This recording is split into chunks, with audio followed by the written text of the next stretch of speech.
సై సై జోడెడ్ల బండి అంటూ మన పాత తెలుగు సినిమాల్లో బోలెడు ఎడ్లబండి పాటలున్నాయి. అప్పటికి ఇప్పటికీ పల్లె పాటల్లో హీరోను హీరోయిజాన్ని బ్రహ్మాండంగా ఎలివేట్ చేసేది ఎడ్లబండి సవారీనే.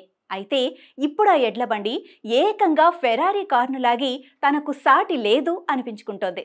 దీంతో కోట్ల విలువైన ఫెరారీ అయినా పల్లెటూరి బండి ముందు పరారే అంటున్నారు నెటిజన్లు.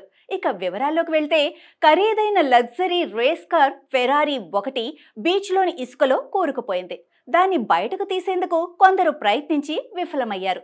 చివరకు ఎడ్లబండి సహాయంతో ఆ కారును బయటకు లాగారు. మహారాష్ట్రలోని రాయ్గఢ్ జిల్లాలో ఈ సంఘటన జరిగింది.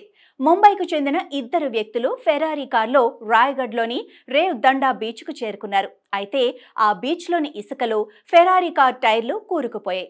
దీంతో ఆ కారు అక్కడ చిక్కుకొని ముందుకు కదల్లేదు. లగ్జరీ కారును తోసేందుకు కొందరు వ్యక్తులు ప్రయత్నించి విఫలమయ్యారు. ఇంతలో ఒక ఎడ్లబండి అటుగా వెళ్లటాన్ని గమనించిన కారు యజమాని సాయం కోరాడు. దానికి ఎడ్లబండి యజమాని సరే అనటంతో ఖరీదైన ఫెరారీ కారుకు తాడు కట్టారు. ఇసుకలో చిక్కుకున్న కారును ఎడ్లు బలంగా బయటకు లాగటంతో కథ సుఖాంతమైంది. ఈ వీడియో క్లిప్ సోషల్ మీడియాలో తెగ వైరల్ అవుతోంది.